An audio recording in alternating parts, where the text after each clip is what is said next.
Welcome to the Unstuck Podcast. I'm your host, Sean Miner. This weekly no-fluff mindset show arms you with the practical tools you need to get unstuck so you can get exactly what you want out of life. Remember, when you change your mind, your life will follow. Let's get into today's episode.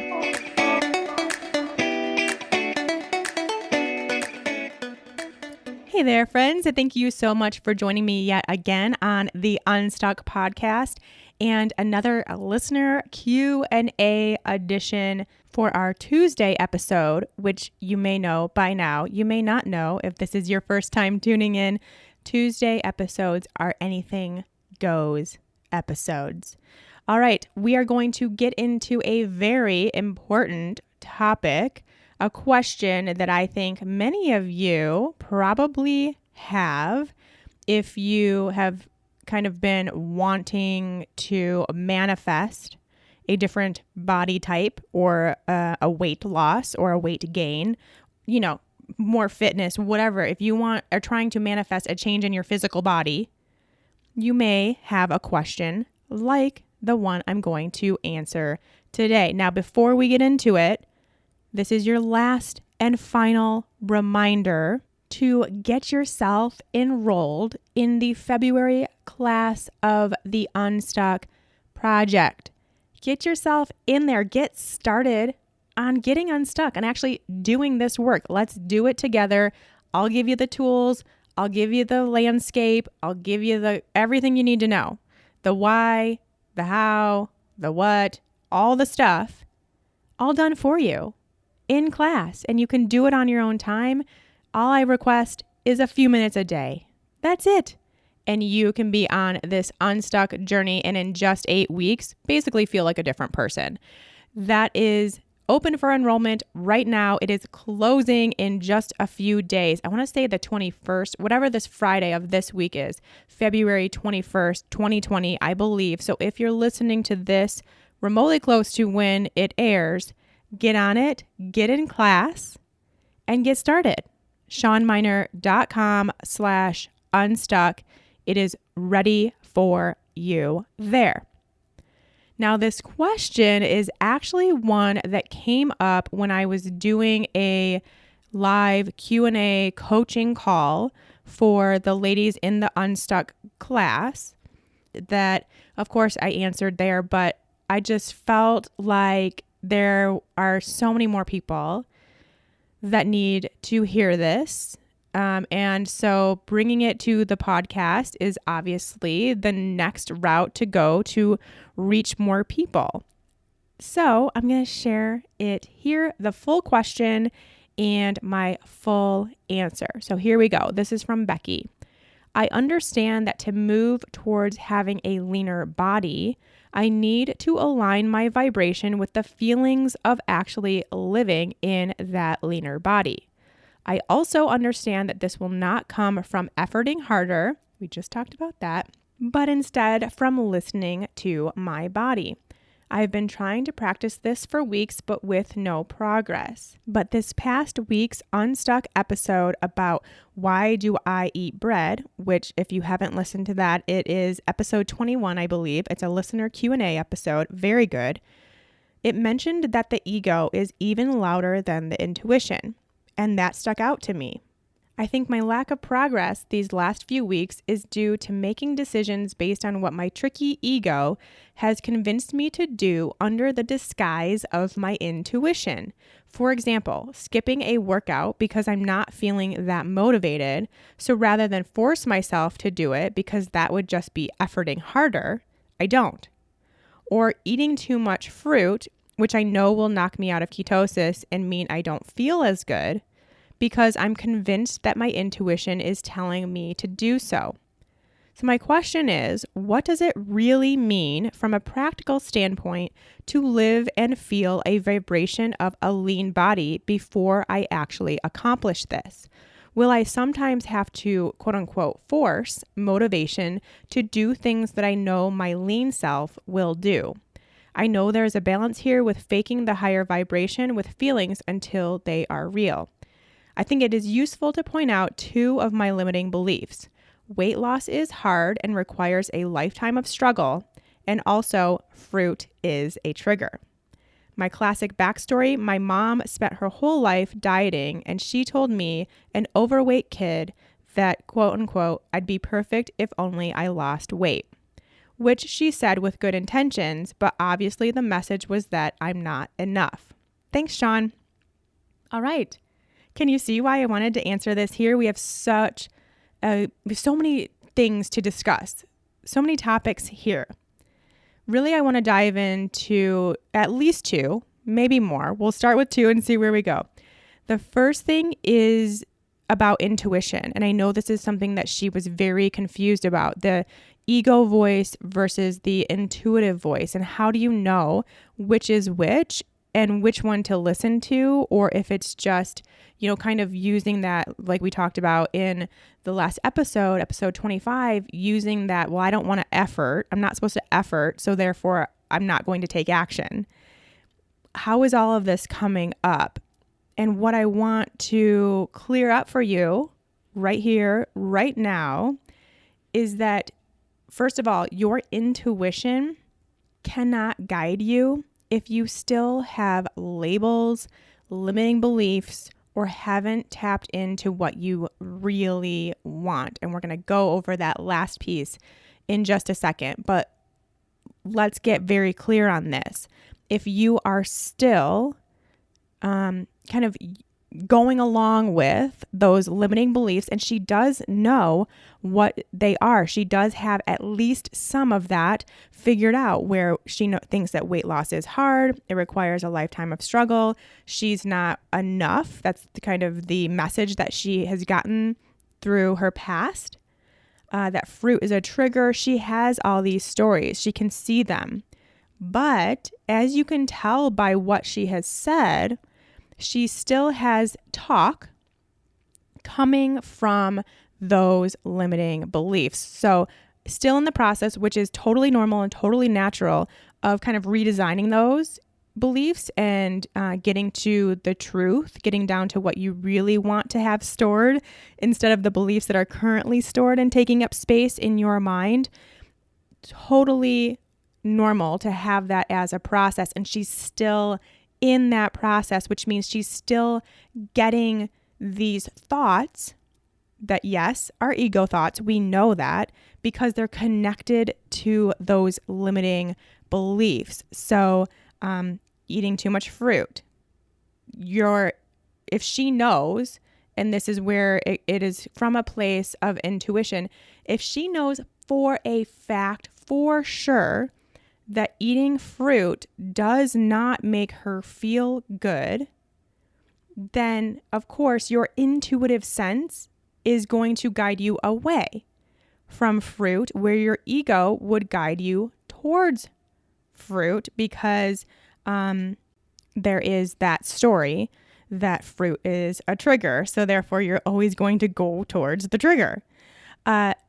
So I think I just want to make it very clear here that until you can kind of untangle and start seeing those beliefs for what they are and seeing them in action. So being able to see, like, okay, I'm going towards the fruit. I'm just going to totally overeat all this fruit. And I can see that that is going towards my belief. So that's the ego. Like, you can kind of make all these connections and do all this yourself in your head. But it's going to take some work and some time, because you still do have those labels. You still do have those limiting beliefs. And it's going to make it harder to hear the intuition.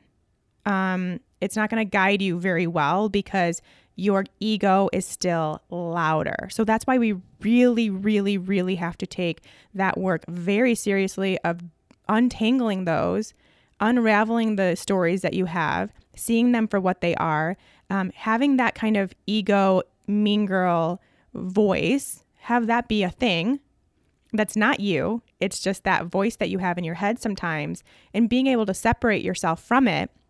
And that will really help you determine, okay, I'm getting this sense that I don't want to go to the gym. I don't have the motivation. I don't feel like it. Or I just want to eat all the fruit. again, I'm just using this specific example. It's from her question, but of course it's going to be totally different for other people. Your stories are going to be different from hers, but you can still get the example here, that you can see that for what it really is and see where it's coming from and see what piece of you is talking. But like I said, until you have really done that belief work, belief redesign, I call it, your intuition isn't going to be as loud as you want it to be. And your ego is still going to be louder than you want it to be. So it's up to you to be able to decipher that. And then, of course, the more you go through it, the more that shifts. And then you do have this intuitive sense that comes through a lot more clearly than your ego talk.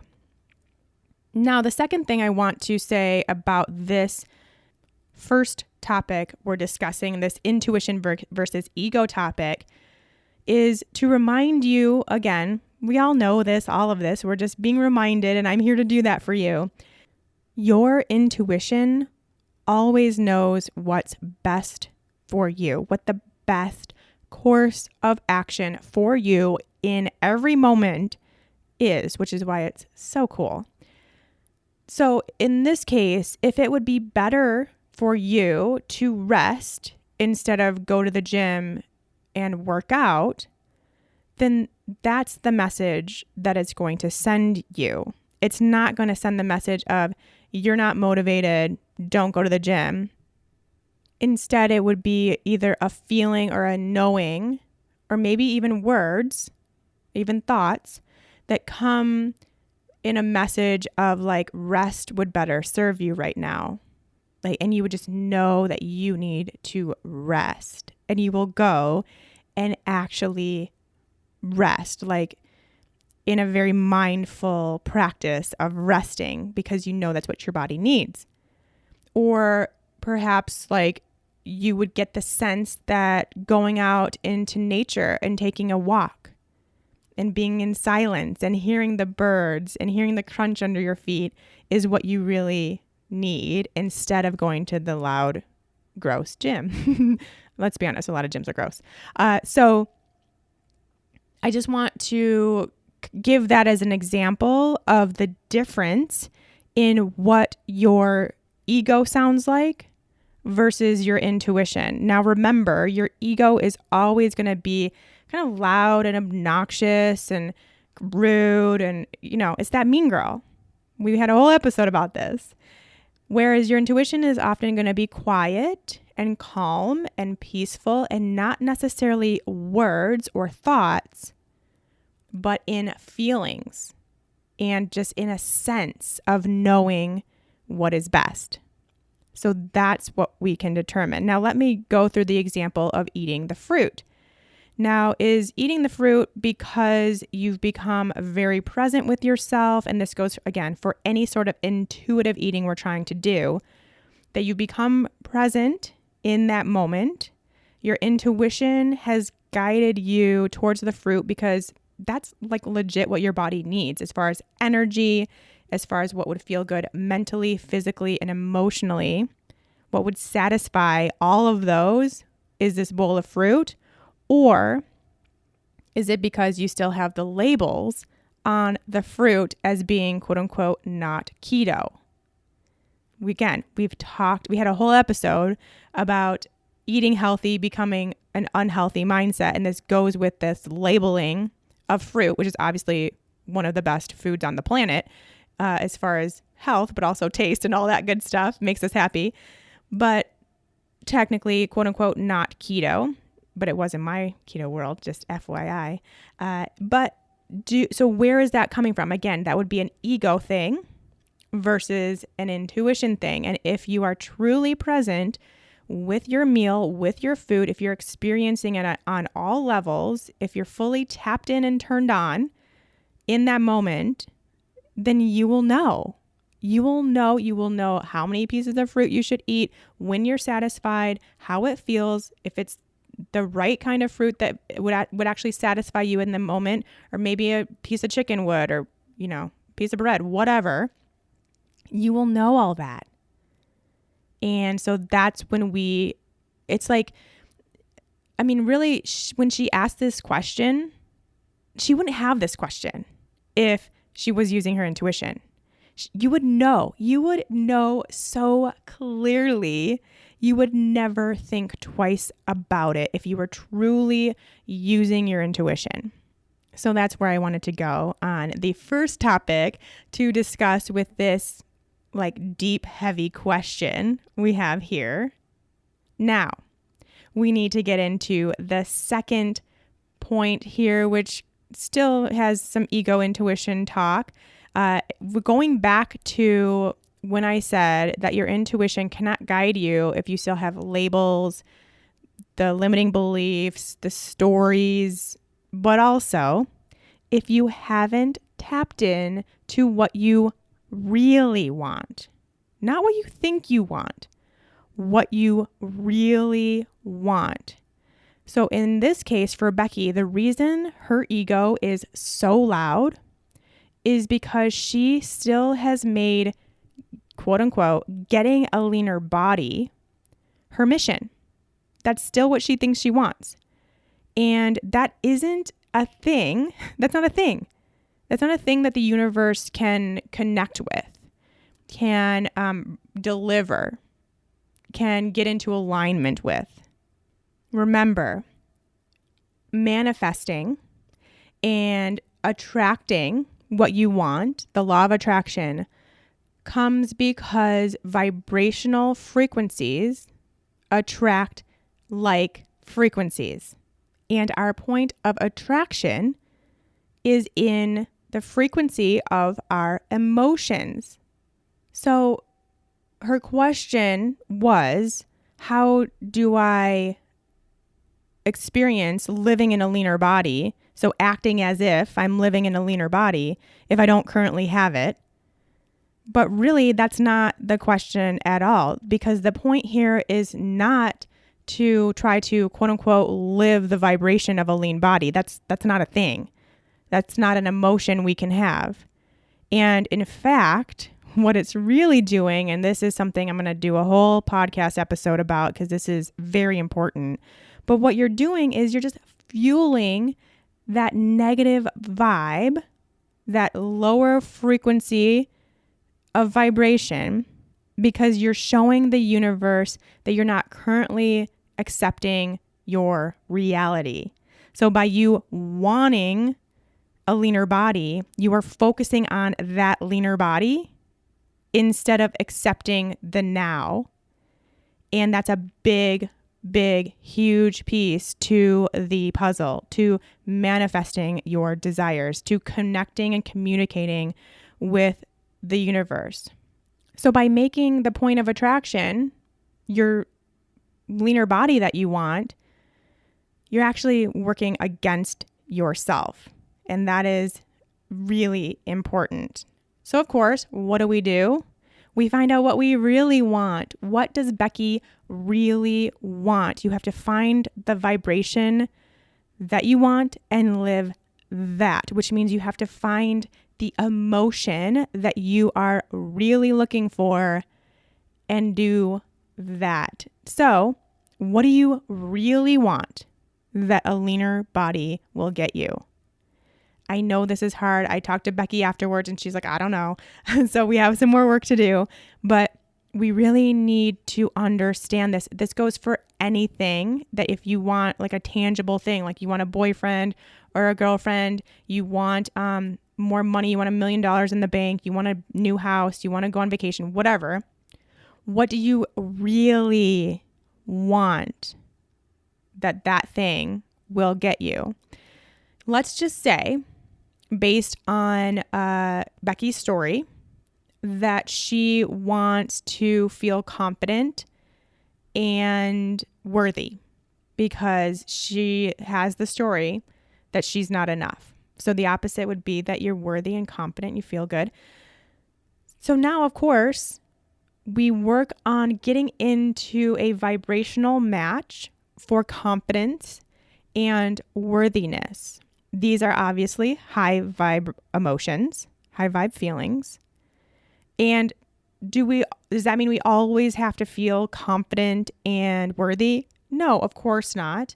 But if you can get there a few times a week, a few times a day, a few times a month, whatever you can do, that's amazing. But then we can also just work to get closer to that high vibe place more often. So let's just use the example of confidence. When do you feel confident? What are you doing? What are you wearing? Who are you with? What do you say? How do you carry yourself? How does it look in your life when you are confident? And you may be thinking, I don't ever feel confident. That is not true. There is something in your life that you do well, that when you're doing it, you feel confident. You may not even realize you do, but now you will. So maybe that's like knitting a beautiful sweater, or going to a Zumba class, or listening to your friend. Like maybe you're just a really good listener. And so now when you do those things, first of all, you're going to do them more often. You are going to make it your mission to do the things that make you feel confident as often as possible. And you're actually going to experience that confidence. Now, the cool thing about confidence, and really a lot of the other emotions that we have, is we can experience that all the time, every day, just in the way that we carry ourselves, or in how we speak, or in the clothes we wear, or in how we do our hair, whatever. A lot, especially for confidence. And I think that is something that a lot of us want. For me, that it was definitely my go-to emotion. You can just do that and experience that just by choosing a different outfit, choosing to curl your hair, choosing to put your shoulders back and sit up tall, choosing not to hide. This is the cool thing about confidence. And again, I think it works in different ways too with different emotions, but really think about that. We want to understand whatever it is you want as far as an emotion. So get to that emotion. Then how can you feel that now? And then beyond that emotion, in general, how can you experience more positive emotions like happiness, joy, contentment, peace, ease?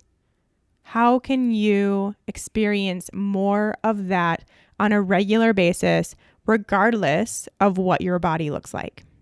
Now, I know if you are someone that has struggled with body image for a long time, you are like, there is no possible way.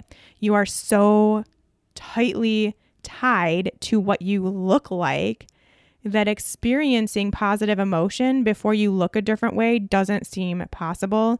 But you know what? I'm just going to say it. We just got to break it. We got to break that connection, because it's not going to happen that way. It is not going to happen that way. Get into the high vibe place, regardless of your body, and then see what happens. That's all I'm going to say. Just do it. Make the disconnection between your body and how you feel, and then see what happens. Because I have a little secret for you. The only way for your body to get where it is happiest and healthiest is to be fully okay with where you're at now. Be fully okay, be happy, be confident, whatever you want to feel. Get as much positive vibeness in your life, regardless of your body size or shape or weight or whatever. Regardless of that, get into the high vibe place as often as you possibly can. And of course, also get to that emotion of what you want as often as you possibly can. I promise you, there is something in your life that you are already experiencing that emotion. You just have to realize it. You have to commit to doing it. And then making sure that while you're doing that, you feel that.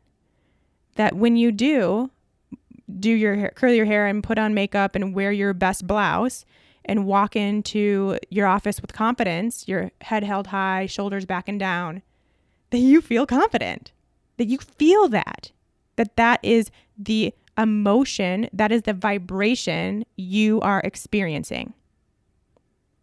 Okay? And that works for anything, any situation. It really is that easy. And I know it seems easy. It seems simple. I won't say it's easy. It's entirely possible. It's about building a habit. And once it becomes habit, like the cool thing is that cycle starts, the momentum is built, and it just keeps going and going and going. And you just have more and more and more times that you feel amazing and you're just radiating, you're just buzzing with high vibes. And then literally good things can't stop happening. And what you want just keeps coming and coming and coming, and everything falls into place. So we just have to do the work. And this is where I really feel like a lot of us are getting caught up in this process, is because we are seeing our beliefs, we recognize them, we are aware, which is great. But then we are still kind of working around them. We haven't quite untangled them. They're still hanging around. Our actions, our thoughts, our emotions are still wrapped up in them. And that's where we really need to continue doing this work. Have someone guide you through it, which I'd be happy to do, and then see what happens. All right, so I hope that answers that question a little deeper.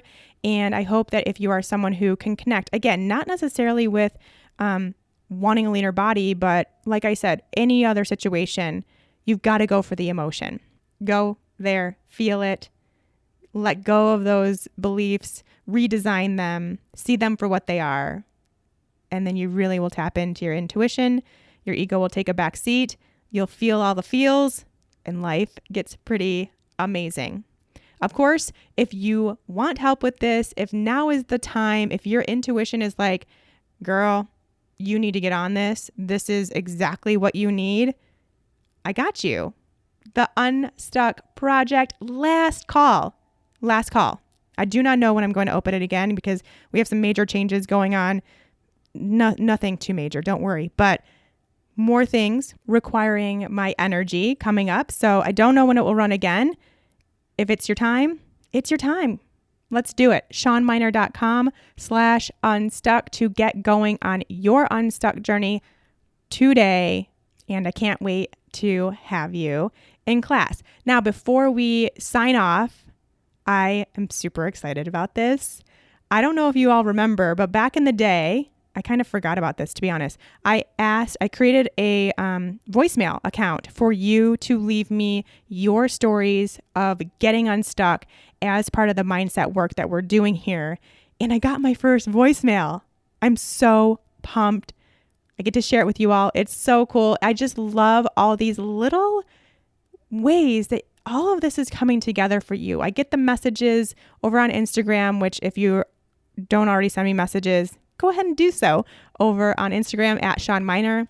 I read them all. I respond to as many of them as I can. And I love it. Like, that fuels me. That gives me the high vibes to hear about your high vibes. And it's like hearing the voice and the story and how things are unfolding.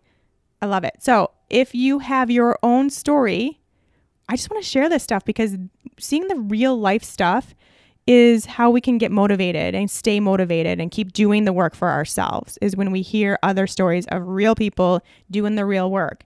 So if you also have a little anecdote of how your unstuck journey is going, head to SeanMiner.com/unstuckpodcast and you can click a little button, leave me a voicemail. You probably want to do it on your phone.